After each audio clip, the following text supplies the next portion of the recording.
नमस्कार दोस्तों, on air with Saurabh में आज बेहद खास मेहमान डॉक्टर अभिषेक पल्लव जी बहुत शॉर्ट पीरियड में अपने काम के कारण उन्होंने अपना नाम बनाया। आइए स्वागत करते हैं सर का। धन्यवाद। सर, अब आपसे सवाल जवाब शुरू करते हैं। आपके पापा आर्मी में थे, तो आपने उनसे किस तरह की इंस्पिरेशन ली? मेरे पापा मिलिट्री इंजीनियरिंग सर्विसेज में थे। क्योंकि इंडियन आर्मी, एयरफोर्स, नेवी तीनों के साथ उन्होंने काम किया, तो केंद्रीय विद्यालय में मेरी पढ़ाई हुई, सेंट्रल स्कूल में।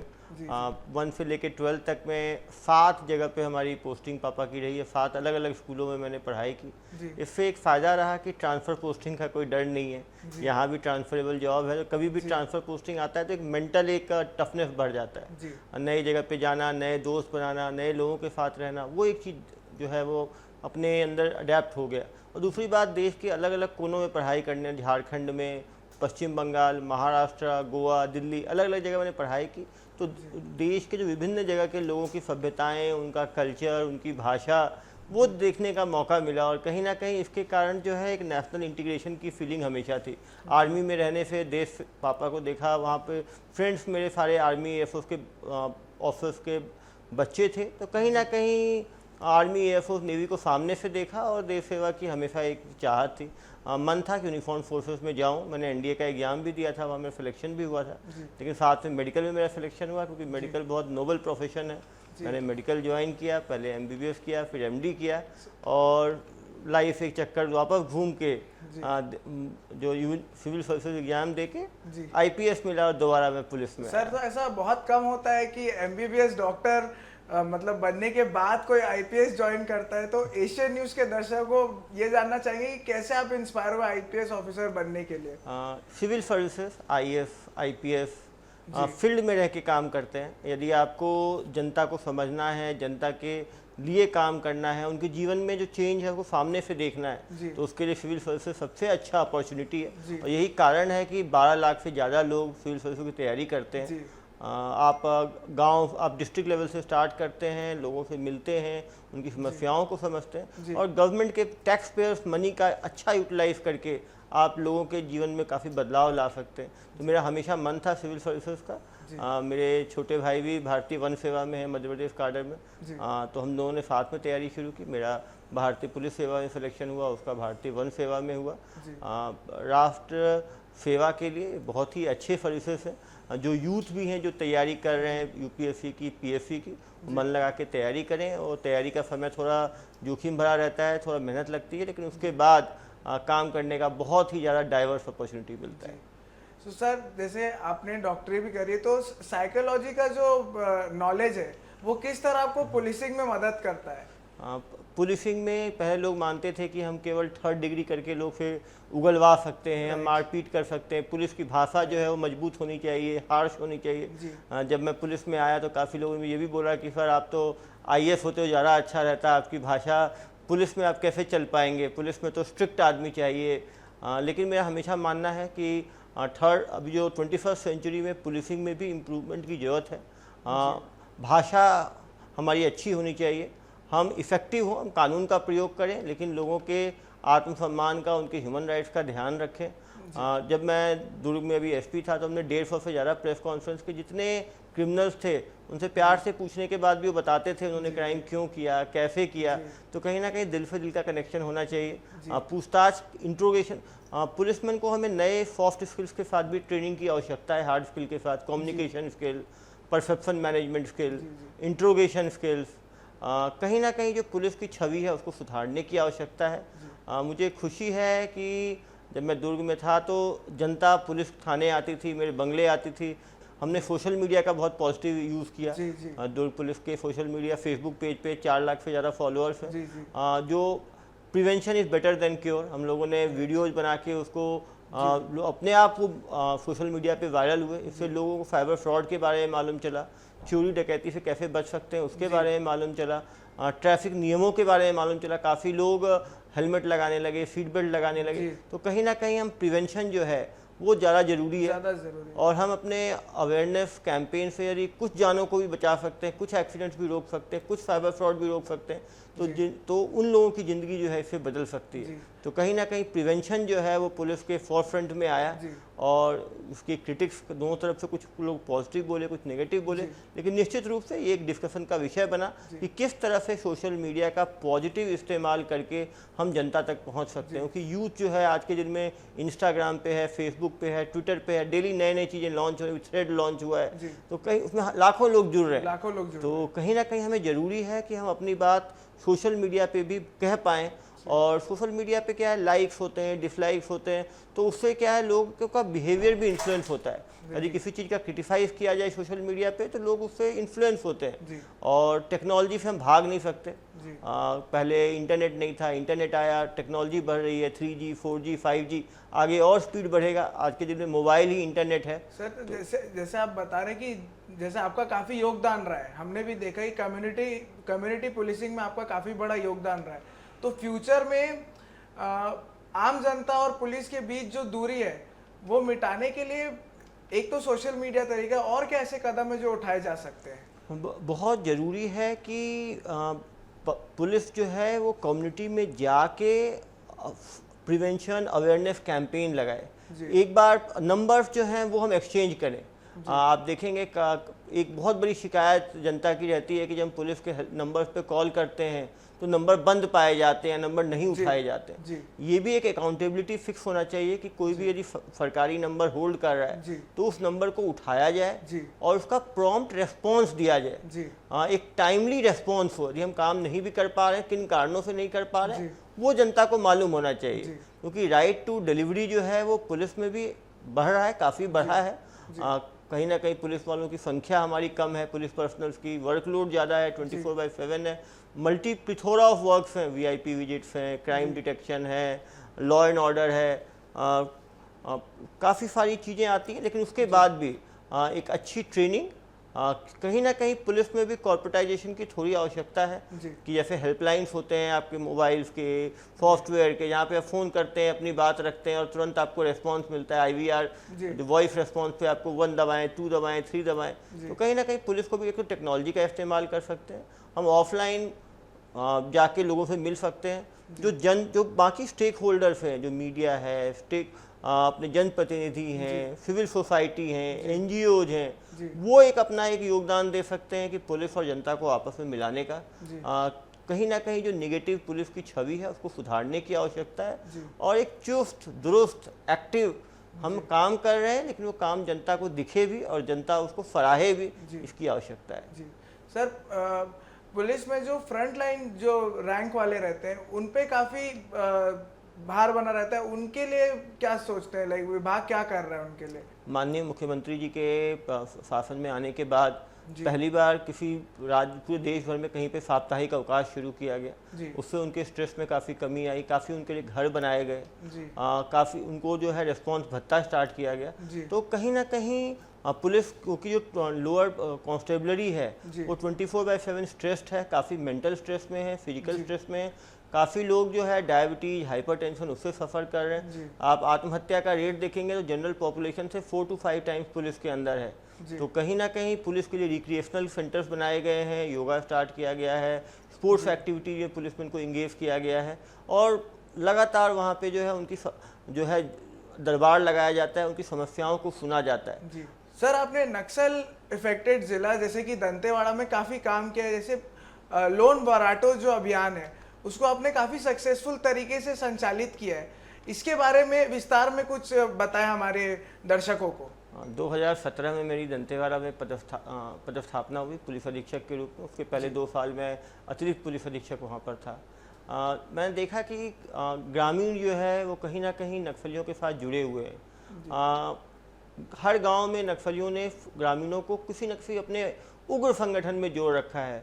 CNM, जनता नाम सरकार, जन मिलिशिया, और उनके नाम पे काफ़ी अपराध रजिस्टर हो गए। जब पुलिस जाती है तो उन छोटे नक्सलियों को पकड़ कर लाती है, फिर लंबे केसेज में वो जेल चले जाते हैं, 4 साल, 5 साल, 10 साल वो परिवार से दूर रहते हैं। तो पहली बार ये लोन वराटू अभियान छेड़ा गया, जिसका गोंडी शब्द है, वहाँ गोंडी भाषा बोली जाती है, जिसका मतलब है घर वापसी।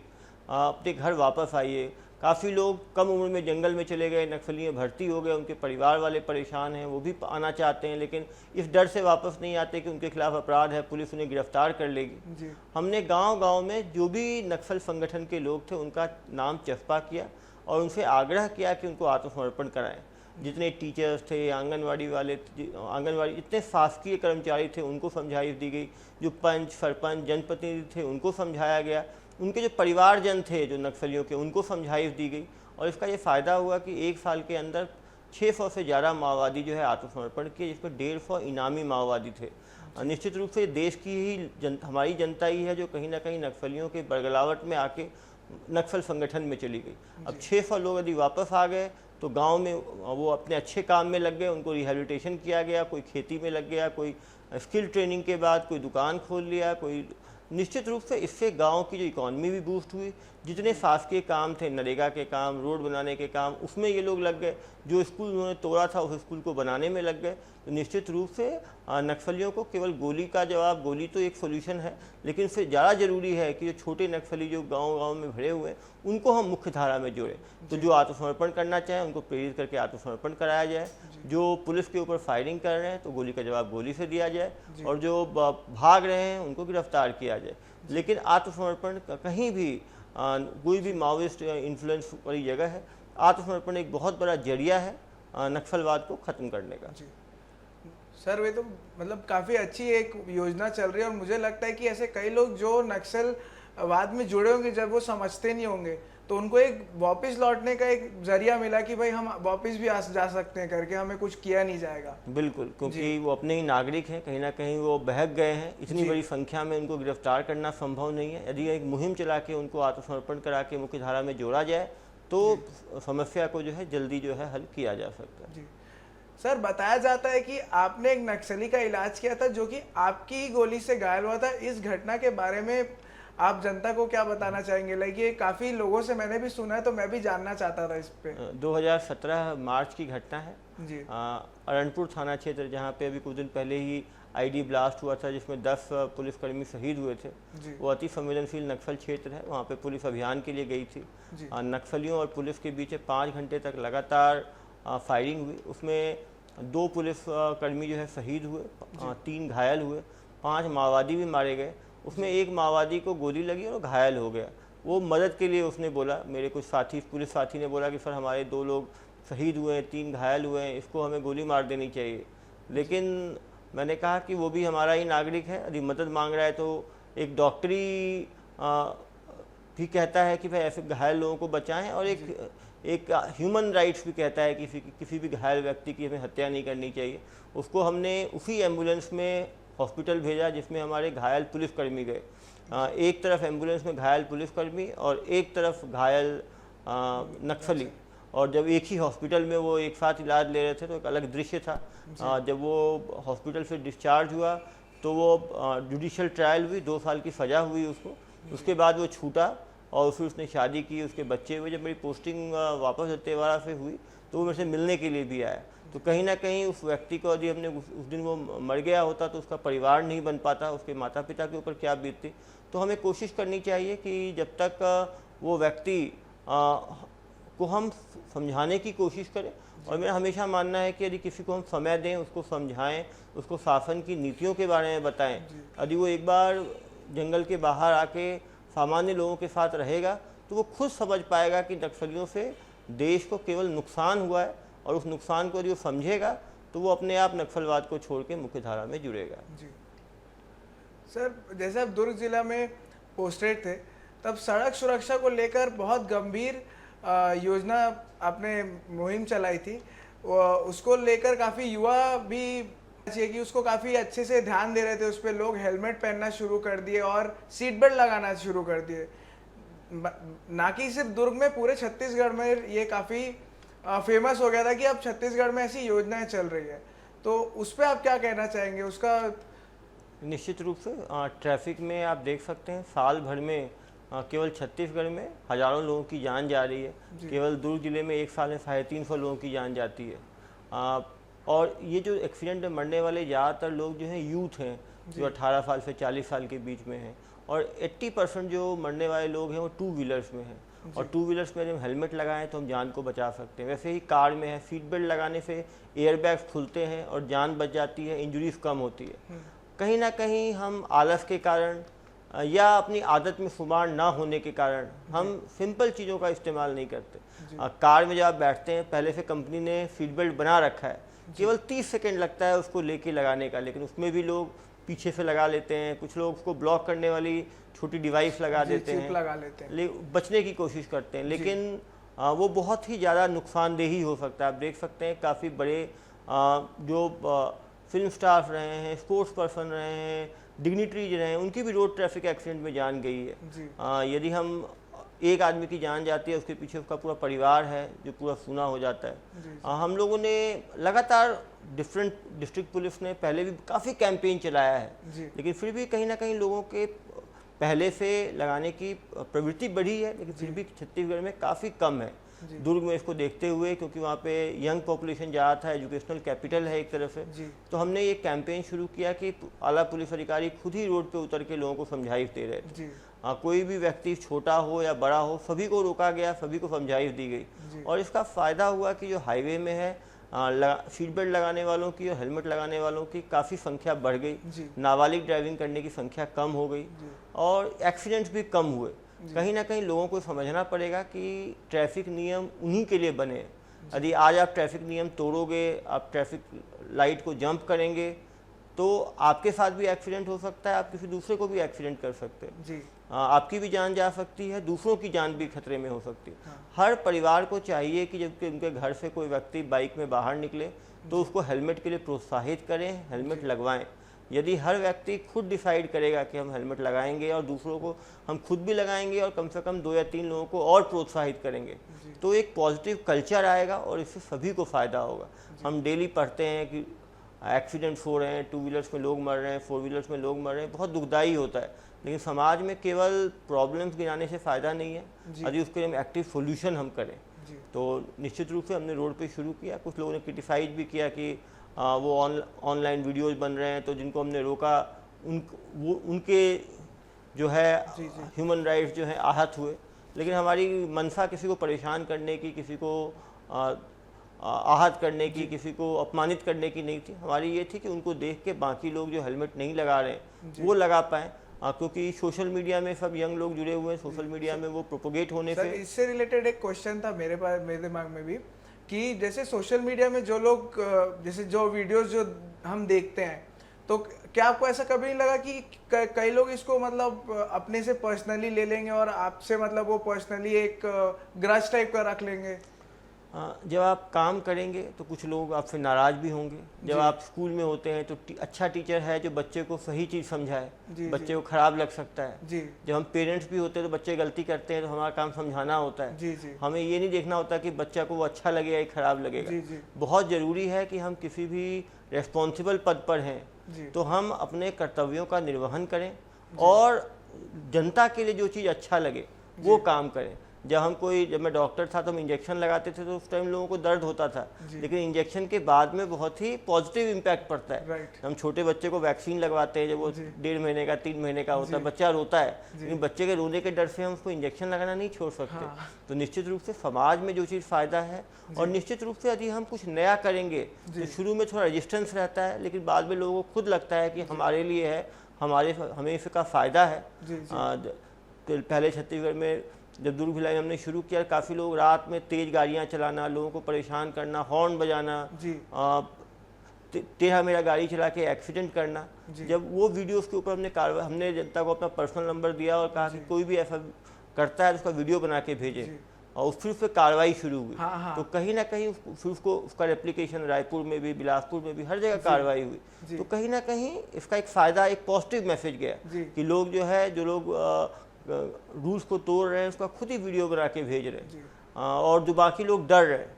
ये निश्चित रूप से आदमी को स्वयं इन चीज़ों को रोकना चाहिए, लेकिन इस देश में डर से भी काफ़ी चीज़ें होती हैं। तो निश्चित रूप से गलत कामों को करने वालों को निश्चित रूप से डरना चाहिए, और जो सही नियम का पालन कर रहे हैं उनको निर्भीक होकर चलना चाहिए। सर, जैसे हम खुद न्यूज़ लाइन में, तो मेरे काफ़ी सारे दोस्त हैं जो इंडिया में बाकी सारी जगह पर रहते हैं, तो उनने एक वीडियो था जिसमें एक लड़का था जो बड़ी सी बाइक चला रहा था, उसके पास हेलमेट भी नहीं था और उसने प्रॉपर शूज वूज भी नहीं पहने थे।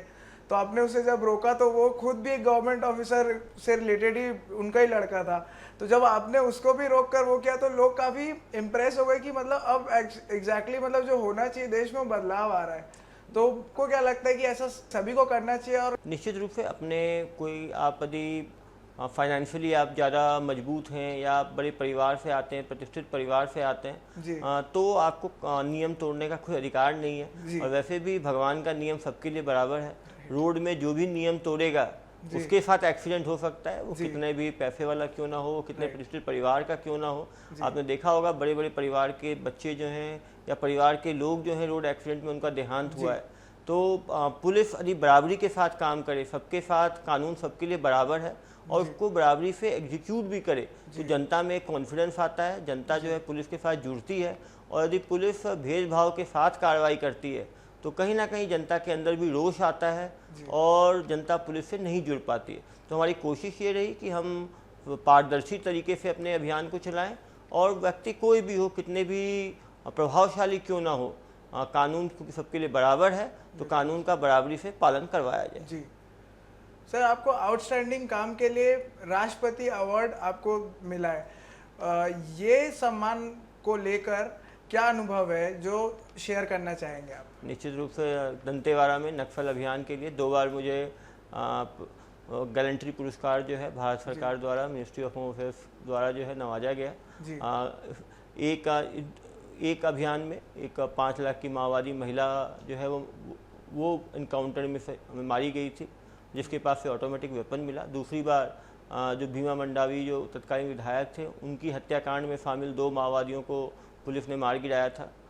निश्चित रूप से काम करने के बाद यदि पुरस्कार मिलता है तो हमेशा अच्छा लगता है। मेरी कोशिश है कि कहीं भी रहूं, नक्सल क्षेत्र में रहूं या शहरी क्षेत्र में रहूं, अपने काम से कानून व्यवस्था अच्छी हो, लोगों को सुविधाएं मिल पाएँ, लोग जो है पुलिस के साथ जुड़ पाएँ, जनता के साथ जुड़ के काम किया जाए, ऐसा हमेशा कोशिश रहती है। और जब भी कोई पुरस्कार मिलता है तो और ऊर्जा के साथ काम करने के लिए हौसला बढ़ता है। सर, आपने नक्सल समस्या काफ़ी करीब से देखा है और ऐसे इलाकों में आप काफ़ी काम किए हैं, तो आपको क्या लगता है ऐसी समस्या किस तरीके से हल की जा सकती है? नक्सल समस्या के लिए राज्य सरकार और केंद्र सरकार दोनों मिलके काफ़ी इफ़ेक्टिव ढंग से कार्रवाई कर रही है। करीब देश भर में 200 से ज़्यादा जिले एक समय नक्सल से प्रभावित थे। अभी मुश्किल से 70 जिले जो हैं वो नक्सल प्रभावित हैं। सीवियरली अफेक्टेड डिस्ट्रिक्ट भी तेज़ी से कम आ रहे हैं। लगातार छत्तीसगढ़ में पुलिस लोकल लोगों की भर्ती की गई है। एक्स्ट्रा IR बटालियन जो है रेस की गई है, पुलिस में भी लगातार भर्तियाँ हुई हैं। लोकल लेवल पे आसूचना तंत्र मजबूत किया गया है। विकास कार्य बहुत तेज़ी से किए जा रहे हैं। भारत सरकार और राज्य सरकार दोनों द्वारा जो है जितने स्कीम्स हैं उसको अंदर अंदर तक पहुंचाया जा रहा है। गांव को रोड से जोड़ा जा रहा है, मोबाइल कनेक्टिविटी बढ़ाई जा रही है। वहाँ पे स्कूल्स खोले जा रहे हैं, हॉस्पिटल्स खोले जा रहे हैं। लोग खुद देख पा रहे हैं कि जिस गांव में शासन पहुंच रहा है, जहां नक्सल कम हो रहे हैं, वहाँ पे विकास की धारा बढ़ रही है। और दूसरी तरफ जो नक्सल प्रभावित गांव हैं वहाँ रोड काटे गए हैं, वहाँ पे कनेक्टिविटी नहीं है, लोग परेशान हैं। तो धीरे धीरे करके हम पेनिट्रेट कर रहे हैं और मुझे बहुत उम्मीद है कि बहुत जल्द ही नक्सलवाद को छत्तीसगढ़ से पूरी तरह से खात्मा संभव है। सर, अब living a job like job apart एक साइड करके, आप जैसे जॉब से जब भी फ्री होते हैं, जब आपको मुश्किल से टाइम मिलता होगा, बट आप जब भी फ्री होते हैं तो आप क्या करना पसंद करते हैं अपने पर्सनल टाइम में? पर्सनल टाइम में क्योंकि मैंने अपना पर्सनल नंबर पब्लिक कर रखा है, तो काफ़ी लोग कैरियर गाइडेंस के लिए कॉल करते हैं, कुछ लोग स्ट्रेस में रहते हैं तो कॉल करते हैं, कुछ लोग साइबर फ्रॉड होता है तो कॉल करते हैं। तो उनकी कॉल्स को अटेंड करता हूं, क्योंकि मैं प्रोफेशनल साइकेट्रिस्ट भी हूं। तो रात में आधा 1 घंटा जो लोग मेरे पुराने काउंसलिंग में हैं उनकी काउंसलिंग करता हूं। और परिवार है, मेरा एक बेटा है, मेरी पत्नी है, स्किन स्पेशलिस्ट है, उनके साथ समय बिताता हूँ। थोड़ा टीवी देख लिया, थोड़ा घूम फिर लिया। लोगों से बात करना मुझे बहुत पसंद है, तो परिवार के साथ समय देना, या जो भी जनता जो परेशान है, मॉर्निंग में 1 घंटे जो भी लोग जिनकी कोई भी समस्या है सीधा मेरे घर में भी आके मिल लेते हैं। तो निश्चित रूप से पुलिसिंग जो है 24/7 जॉब है। कहीं ना कहीं परिवार भी इससे इम्पैक्ट होता है। हॉबीज़ के रूप में मुझे करंट अफेयर्स, न्यूज़पेपर्स पढ़ना, न्यूज़ देखना, डिबेट सुनना, क्योंकि मैं डिबेटर भी हूँ, डिबेट करना और डिबेट सुनना दोनों पसंद है। तो हर के लाइफ में कुछ ना कुछ हॉबीज़ ज़रूर होनी चाहिए, जिससे कि आप अपने स्ट्रेस को दूर कर पाएँ और एक नई ऊर्जा के साथ काम कर पाएँ। तो आसपास की चीज़ों को पढ़ना, अंतर्राष्ट्रीय राष्ट्रीय टॉपिक्स के ऊपर डिस्कस करना अच्छा लगता है। तो सर आप जैसे बताए कि आपकी जो वाइफ है वो भी डॉक्टर है, तो उनसे आपकी मुलाकात कैसे हुई? मेरी पत्नी जो है डर्मेटोलॉजिस्ट है, उन्होंने पटना मेडिकल कॉलेज से किया है। हम लोगों की अरेंज मैरिज है और उसके बाद फिर लगातार जब दंतेवाड़ा में गया तो वहाँ भी मेरी पत्नी साथ में थी। वहाँ पे हम लोगों ने 200 से ज़्यादा मेडिकल कैंप किए, जिसमें कि लाखों ट्रैवल्स के बीच में जो एक मिस्ट्रस्ट था वो ख़त्म हुआ। कोई भी स्किल हमेशा काम आता है। जहाँ पे डॉक्टरों की कमी है वहाँ पे पेशेंट देखने में एक अलग सेटिस्फैक्शन। तो सर ऐसा कभी हुआ है कि जैसे आप हमेशा फील्ड में बिजी रहते होंगे या बाहर रहते होंगे और आपकी वाइफ आप जब घर आ रहे तो आप पे गुस्सा कर रही है, ऐसा कभी? बिल्कुल, वो तो पति पत्नी की फैमिली में तो मनमुटाव रहता ही है, क्योंकि कभी बच्चे को टाइम नहीं दे पाए तो फिर नाराज़गी है, कभी काम में बिजी हैं, मैरिज एनिवर्सरी है, बर्थडे है, उसमें समय नहीं दे पाए। निश्चित रूप से यदि आप डॉक्टर हैं या पुलिस में, दोनों इमरजेंसी सर्विसेज हैं, इवन मीडिया भी इमरजेंसी सर्विस है, 24/7 है। यदि आप इन प्रोफेशन में हैं तो निश्चित रूप से परिवार को थोड़ी मुश्किल आती है। परिवार धीरे धीरे करके उस चीज़ को समझ लेता है, अंडरस्टैंडिंग बढ़ जाती है। लेकिन जब भी समय मिले आदमी को क्वालिटी टाइम जरूर फैमिली के साथ निकालना चाहिए, क्योंकि फैमिली यदि स्टेबल है, सिक्योर है, तो आदमी की यदि पर्सनल लाइफ अच्छी है तो प्रोफेशनल लाइफ भी अच्छी होती है। दोनों गाड़ी के दो चक्के की तरह हैं। लेकिन निश्चित रूप से यदि आप इमरजेंसी सर्विसेज में काम कर रहे हैं, media, police, hospital, fire, ambulance, तो आपको मान के चलना है कि पारिवारिक लाइफ में थोड़ी दिक्कतें आएंगी। परिवार को कहीं ना कहीं थोड़ी कमी जो है वो जरूर खलती है। आप इतने मल्टी टैलेंटेड हैं, आप ऐसा एक कोई मैसेज यूथ को देना चाहेंगे? मैं यूथ से यही अपील करूंगा, सबसे इम्पोर्टेंट है कि नशे से दूर रहें। आज के टाइम में नशा जो है वो यूथ के लिए सबसे बड़ा चैलेंज है। Tobacco, alcohol, cannabis, heroine, cocaine, ये कम उम्र में नशा लग जाने से आदमी जो है उसे काफ़ी मुश्किलातें आती हैं। दूसरा कि ट्रैफिक नियमों का पालन करें, क्योंकि लोग महंगी बाइक्स खरीदते हैं, महंगी कार्स खरीदते हैं, उसको टेढ़ा मेढ़ा चलाते हैं, फिर एक्सीडेंट हो जाता है। कभी कभी बहुत लाइफ लिमिटिंग जो है डिसेबिलिटी हो जाती है, सीवियर इंजरी हो जाती है, जान भी जा सकती है। और तीसरा एक एम बनाए लाइफ में, एक फोकस रखें, और जो आपका उम्र है 18 साल से लेकर 30 साल तक, उसको करियर बिल्डिंग में लगा दें। यदि आप करियर अच्छा बनाएंगे तो अगले 30-40 साल तक आपको फ़ायदा रहेगा। और यदि पूरे यूथ अब सॉफ्ट स्किल, हार्ड स्किल दोनों यदि लर्न करेंगे, आज के दिन में ग्लोबल इकॉनमी है, यदि आपके पास टैलेंट है, आपके पास स्किल है, तो जॉब की कहीं कमी नहीं रहेगी। आप ग्लोबल एम्प्लॉयमेंट आपको मिल सकता है, आप कहीं भी जाके काम कर सकते हैं। तो निश्चित रूप से अपने एनर्जी को पॉजिटिव तरीके से यूज़ करें और हमेशा ऑप्टिमिस्टिक रहें। ऑप्टिमिज्म बहुत ज़रूरी है। काफ़ी लोग जो हैं जल्दी निराश हो जाते हैं, कुछ लोग सुसाइड कर लेते हैं, कुछ डिप्रेशन में चले जाते हैं। तो हमेशा अपने ऑप्टिमिज्म को जो है वो बरकरार रखें, और लाइफ में यदि आप पूरी मेहनत से काम करेंगे निश्चित रूप से सफलता आपको ज़रूर मिलेगी। सर आपका बहुत बहुत शुक्रिया, आज आप हमारे शो में आए। दर्शकों आज के लिए बस इतना ही। अगले हफ्ते फिर मिलेंगे सैटरडे और संडे एक नई पर्सनालिटी के साथ। आज के लिए बस इतना ही। आप देख रहे हैं एशियन न्यूज़, मैं सौरभ मिश्रा।